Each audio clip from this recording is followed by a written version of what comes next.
Promotional consideration paid for by the following.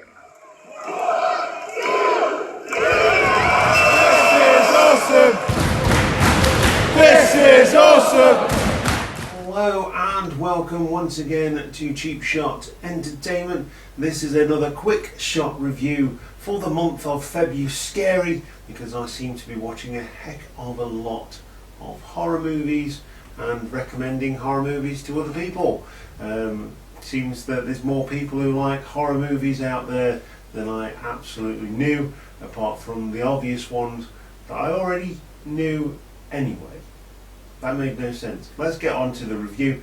This one is Annabelle Creation, another film that is on Netflix, and it is of course from the Conjuring universe and is directed by David F. Sandberg, who directed the short Lights Out. And if you've not seen that, go on YouTube and watch that, but don't forget to click the subscribe button here first before you do.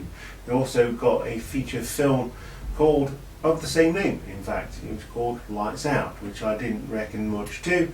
I think it served as a great short, but it didn't work on the big screen.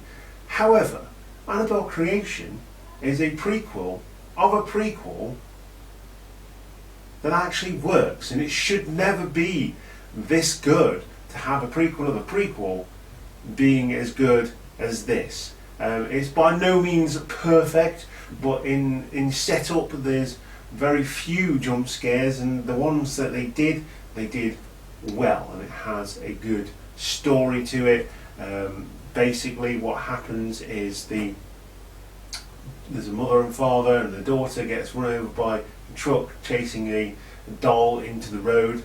The dad happens to be a doll maker, and he makes a doll in his daughter's likeness, and this demon that possesses the doll. If you've seen The Conjuring, you know the basic story behind it. Like I say, Annabelle was not good.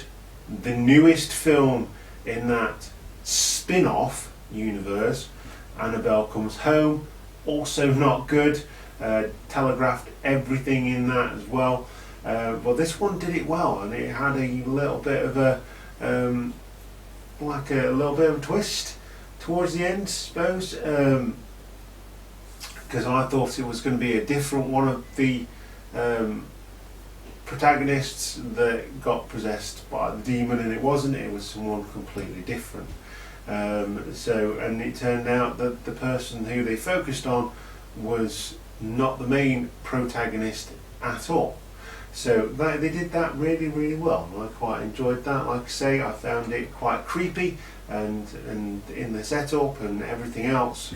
So yeah, it worked really well. There's some really good set pieces in this film, including one where a sheet gets up and starts walking towards one of the protagonists, and the sheet falls off and there's no one there. Really well done, and it was good. So Gary Dauberman, Dauberman, there we go, got it.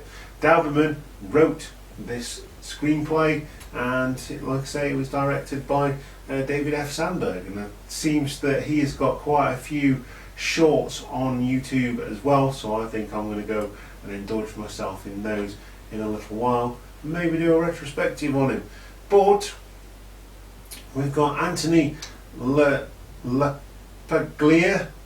as Samuel Mullins. He plays the father of B, who is played by Samara Lee. Very apt name for a horror movie person, or someone to play a horror movie person. Miranda Otto as Esther Mullins. Don't see much of Esther. She goes into gets really sick, and you don't see much of her apart from her being possessed by the demon. But the one thing I can say about this film is that they don't mention the name of the demon. Most demons have names. This one doesn't. It's just wants to possess a doll, and it wants to attach itself to an inanimate object, or in preparation to go into an animate object, i.e. a person. Lulu Wilson plays Linda, who becomes the main protagonist. in this film. Tabitha Elena Bateman plays Janice, who you think through most of the film would be the main protagonist, but she happens to be one half of that, and things happen to her because she has leg calipers. I mean, we're talking way back, we're talking 40s, 50s, so the leg calipers aren't great, the wheelchairs aren't great, and there is a stair lift, so you could tell as soon as that stair lift came into play, that was going to play a part in this film.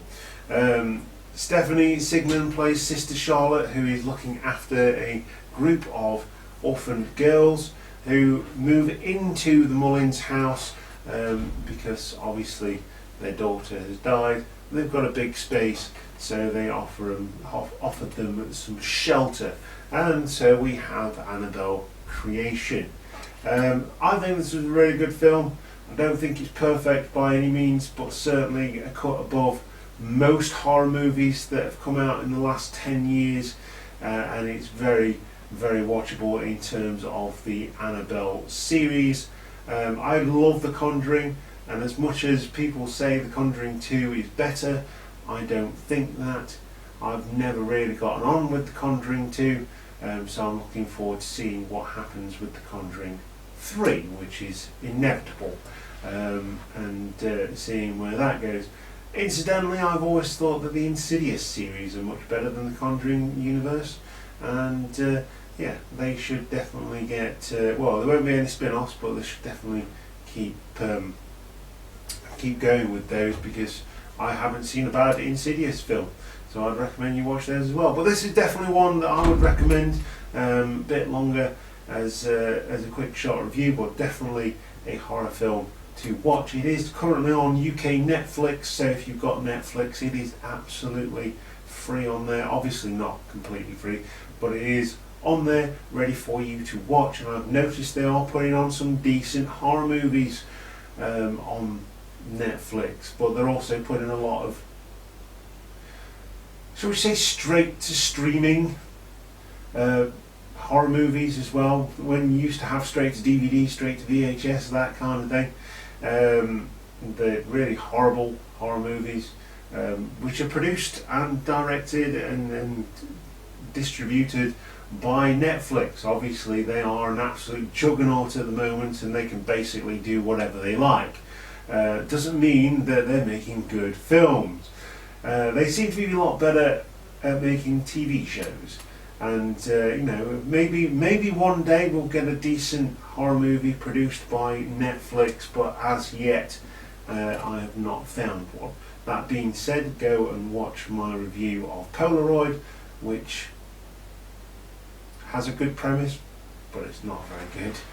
And yeah, and if you want to go and watch that, make sure you click the subscribe button before you do go and watch that, and the notification bell to know when we upload new content to the channel, as well as clicking the subscribe button, and I've already said that, and going over to social media, Facebook, Instagram and Twitter, and getting your t-shirt from the Close to Order shop. And that is Cheap Shot Nation if you're searching for our shop. There's also a link in the description down below, and speaking of description, that is where you'll find the comments section as well.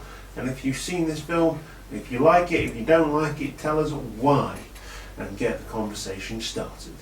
I have been your host Luke, you are the Cheap Shot Nation. This is another quick shot review, and we have been looking at Annabelle Creation, and I will see you next time.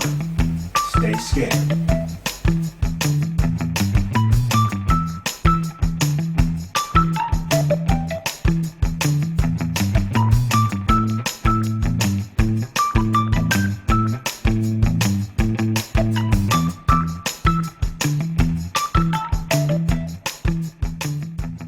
Hiya.